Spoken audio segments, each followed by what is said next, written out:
The High School Sports Beat is brought to you by Alfred State College, where within 6 months of graduating, an astonishing 99% are working or furthering their studies. At Alfred State, they stress project-based learning, where students work on real-world problems and learn how to think, not what to think.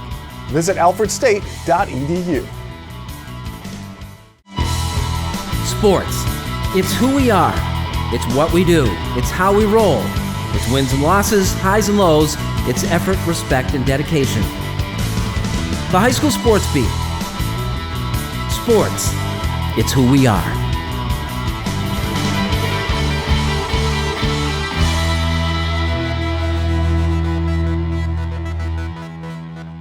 Hello everyone, and thanks for joining us on the High School Sports Beat, brought to you by Alfred State College.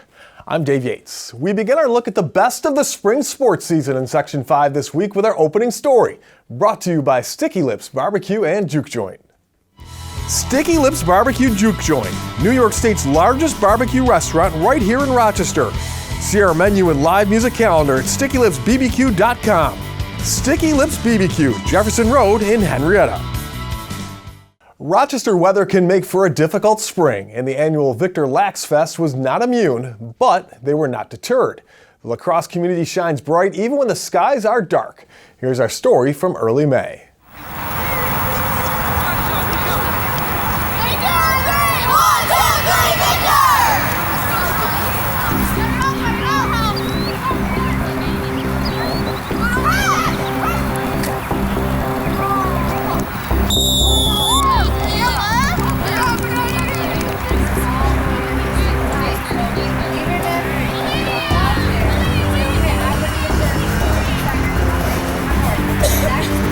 The recent success of the Victor Lacrosse program is pretty impressive. The girls won 3 straight sectional titles from 2014 to 16. The boys, they've done even better, claiming the last 5 crowns. But just like a good house, the program is only as strong as its foundation. And in this case, the foundation is the youth programs in town. The Blue Devils realize their future success is dependent on grooming the young players so they know what to expect and what is expected of them. If there's one thing that shows just how important that is, it's Lax Fest, a day-long event that starts with the Victor modified teams and builds up to varsity finales. While these games are being played, the fields around them are filled with the youngest boys and girls showing off their stuff.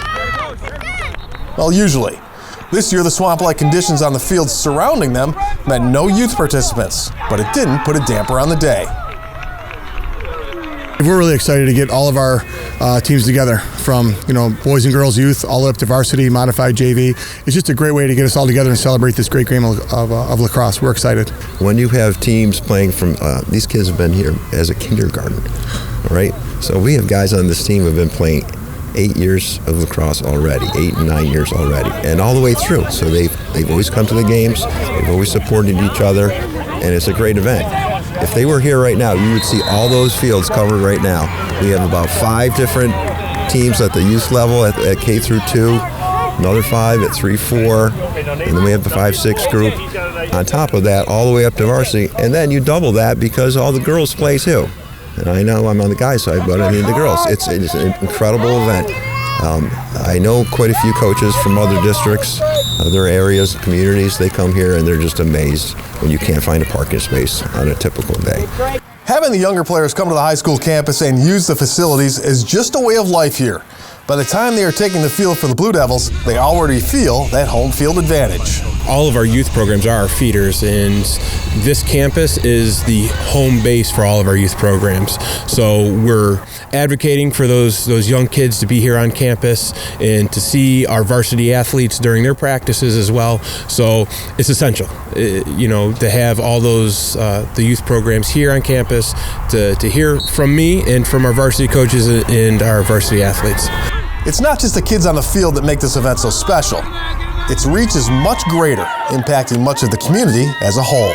We really see lacrosse as a community event here, Dave, and we wanted to get, both the boys and the girls side of things, but we also want to welcome our youth kids into the program. And we think by having this one day to celebrate lacrosse, to come out, watch each other, cheer each other on, is just a great way for us as a community to really help grow the game. When you ask for a volunteer here, you have to turn people away. You really do. It's amazing because people are invested in their children, and not just their children, but the whole community and the whole team as they go up and through. So it's really a great thing to see, and we're really proud of that. Winning in Victor is nothing new, but Weimer is. He comes in as athletic director, realizing what a successful department he is at the helm of, and that it's the people around him who make it that way. I look forward to the challenge. The coaching staff are all stars, I'll tell you that. There is, it's as if I'm walking into a college atmosphere, to be honest with you. So my role when I came in was to keep this bus keep going down the road, make sure everybody's in the right seat, and we made a big push this year on our mental health awareness, academic abilities, and making sure that strength and conditioning's in line as well. The day wrapped up just like the Devils hoped it would. The boys knocked off Fayetteville Manlius, and the girls came out on top against Webster Schrader. You are going to lock down that crease, all right? If anybody comes through, they got to get through you. Where you at? All right, make sure you're talking. Where that ball's going. Keep them over where you got to be. Here we go. We got to eat it. Let's go, man. Let's go, boys. Team on three. 1, 2, 3. Let's go, guys. Coming up next, Paul Gotham joins us for the Dunkin High School Notebook. We'll have that and more when the High School Sports Beat, brought to you by Alfred State College, returns.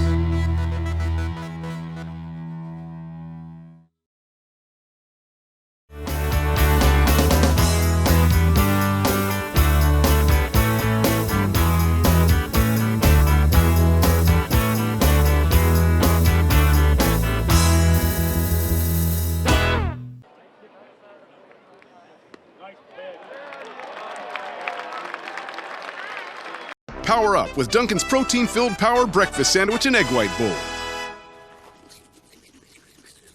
They're kind of like this, but with food. Try the new Power Breakfast Sandwich and Egg White Dunkin' Bowl. America runs on Dunkin'.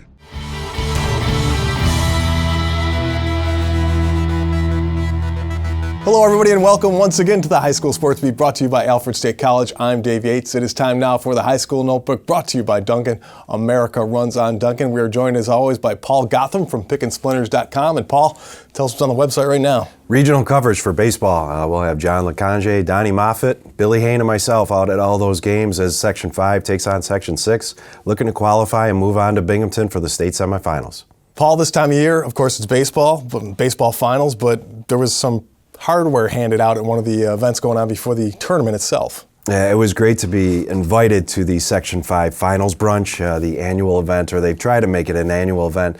But to see, you have all the teams from all the respective classifications there, and you have players of the year for each class. To see all those kids and all that talent in one room, it was pretty impressive. You know, Gage Zeal and Santino Rosso shared the Class AA honors for Player of the Year. And obviously everything that's been said about Gage, and he's going to University of Miami. Santino is going to Hofstra. Then you have Mike Scully, the Canandaigua pitcher, who continues to rewrite that record book for the Braves out there and has taken them to the regionals again. And then on down the line, Hayden Smith and Alex Minahan, Adam Enders and Tim McClare, just a lot of talent in one room, and it was pretty humbling to be a part of that and to be in that room with all those guys and the coaches of the year as well. I'll talk about one of the finals that brought the brick back to a place that hasn't had it in a while. Yeah, I mentioned Tim McClare. It was great to see. Gananda has not won a sectional title since 1999.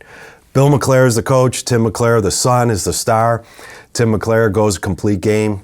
They win 5-0. Not only does he pitch a complete game, strike out 10, he drives in 3 runs and he scores the other 2. I mean, to say that the kid, obviously there are 9 guys on the field, but he certainly did a lot there. And it was great to see that community. They didn't end the regular season, but pretty close. They lost to East Rochester and lost the Wayne County title. And to be able to recover from that and come back around and win that sectional title was it was impressive to watch. Tim's a kid, we've talked about a lot about the 10 Division I commitments that we have here in Section 5 this year. Tim, because he's at Gananda, kind of gets overlooked sometimes because we talk about all the kids in county schools. So it was nice to see him get that moment for himself. Talk about some of the other things that stood out for you from the finals. Well, and so Gananda hasn't won since 1999. They're going to play in the regional qualifier against Bolivar Richburg. Bolivar Richburg has won 5 of the last 7. has won, I should say, sectional titles in 5 of the last 7 years. So that's an interesting matchup there. You also have Batavia, who also has not won since the 90s. So it's nice to see the Blue Devils getting a crown back to they get dropped down to B1 and they upset Livonia, state ranked number 2 in the state. Bulldogs, they upset them in the finals to bring the brick back to Batavia. All right, thanks, Paul. Great stuff as always. We're back with more of the High School Sports Beat, brought to you by Alfred State College right after this.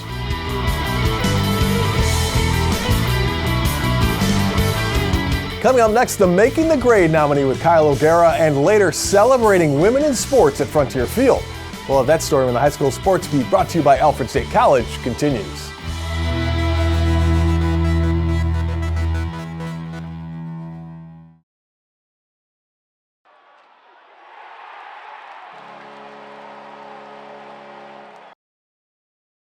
Welcome back, and thank you for watching the High School Sports Beat, brought to you by Alfred State College. Hit the ground running at alfredstate.edu. I'm Kyle O'Gara. Making the grade this week is Wayne senior Joe Camp. Joe plays both soccer and lacrosse for the Eagles and has been on the varsity lacrosse team since 9th grade. Joe is the definition of a student athlete, as he's a decorated lacrosse player with AGR and all-county nods and upholds a GPA of 94%. In addition to being recognized on the field, Joe is a member of the National Honor Society and Future Business Leaders. Outside of school, Joe loves to fish, hunt, ski, and is in the process of hiking New York's 46 high peaks.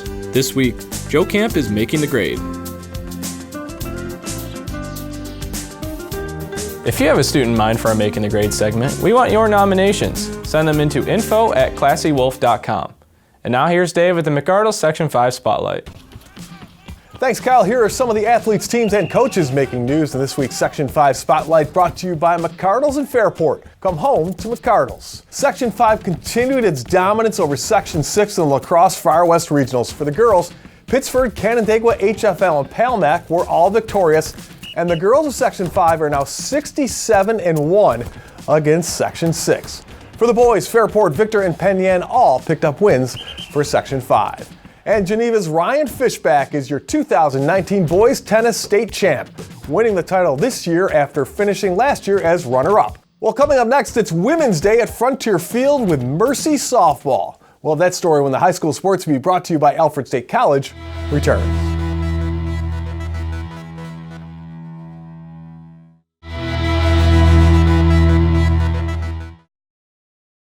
And now to Eichel. He floated one. Score!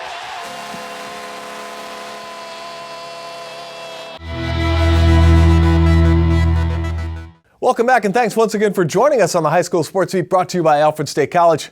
I'm Dave Yates. This segment is brought to you by the Injury Free Coalition and our friends at Leo's Bakery and Deli. Please remember to always wear your seatbelt in the front and back seats, and to focus only on driving when behind the wheel of a car. This message courtesy of the Injury Free Coalition for Kids Smart Teen Driving Program and our friends at Leo's Bakery and Deli. The Rochester Red Wings hosted the first ever Women's Day at Frontier Field in May. The event honored some notable women athletes and also featured a girls' youth softball clinic with the Mercy softball team. Paul Gotham was there and filed this story, one of our best of the spring season.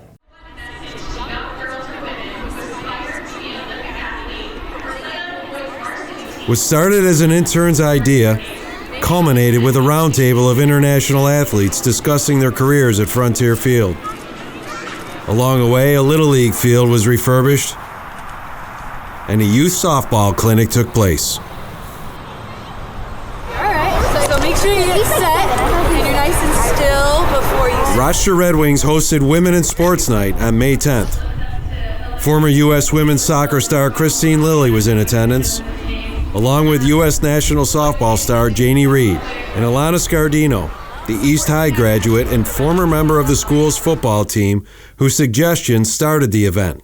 I think it's awesome. I think it's important for women to support women. I think it's important for men to support women. I think it's important for people to support people. And so when I heard about the event, I just thought it was really cool that they were going to make a statement like this and continue with the movement that has been going on just, I think, in this country. And now, did I understand it correctly that this was your idea?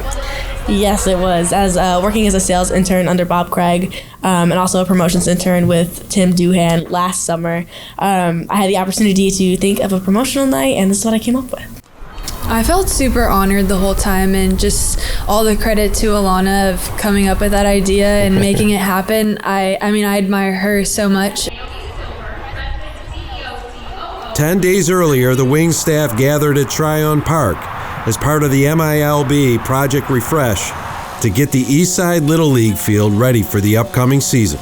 Let's fix up a softball field this year. We've done, obviously Little League fields in the past, and so we're really hoping that when the girls get here for their opening day, they're going to be like, wow, this is our field. We want them to feel like it's the next best thing to playing in the big leagues. So minor league baseball sent out an email back in the wintertime asking teams to apply for this grant. There's, I think, 10 teams won the grant, and we were one of 162 teams in minor league baseball. So we had to fill out an application and send in photos of the field. Now, granted, it was a little bit covered with snow, but we're very fortunate that we were able to win the grant, and thanks again to the generosity of Echo Tools and minor league baseball. So once we won the grant, then I called our friends over at the City Parks Department, and we've done this kind of thing with them before to fix up some other city fields, and they were all on board for it, and contacted the folks at Eastside and explained why we wanted to do a softball field this year, and they thought it was a great idea. So here we are today. It's all coming together. Oh, it is awesome to see the Red Wings in here today. It's great they were able to get this grant and help support Little League in Rochester. We like to see it keep growing. And, all the volunteers from Eastside, they're doing a great job. We got about 15, 17 people out here. Not exactly the nicest day, but it's not raining.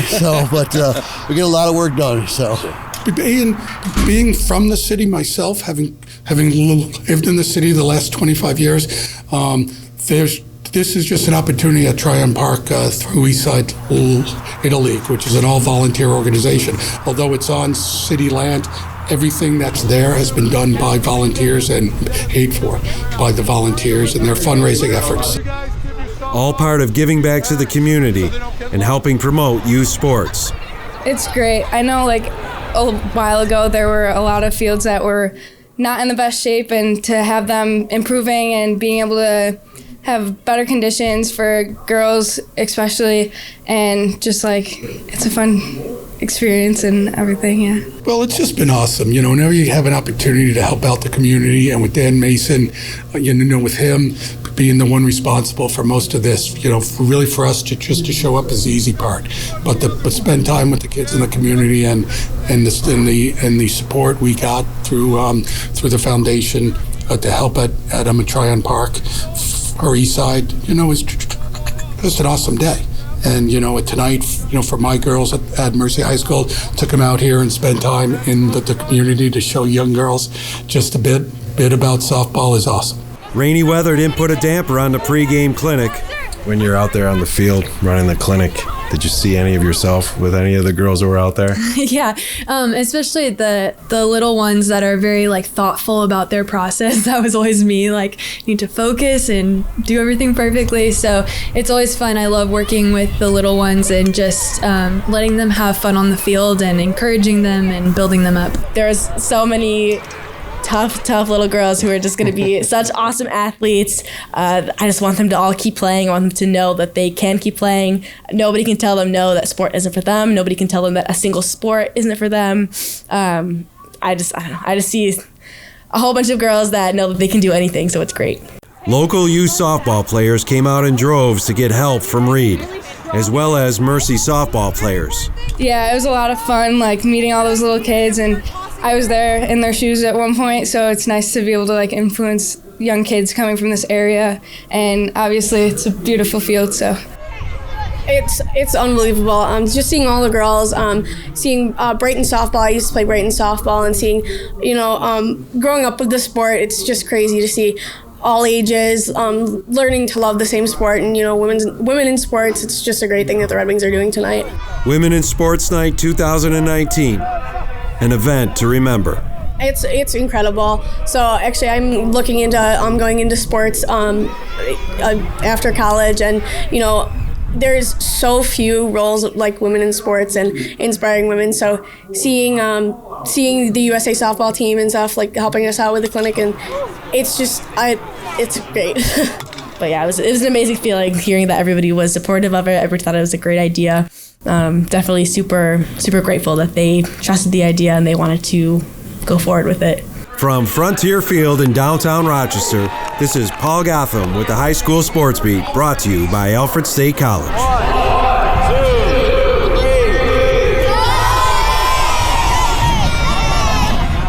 We'd like to thank our sponsors, especially Alfred State College, for making the Sports Beat possible. We'd also like to thank the athletes, teams, and coaches in Section 5. Thanks for watching. We'll see you again next week.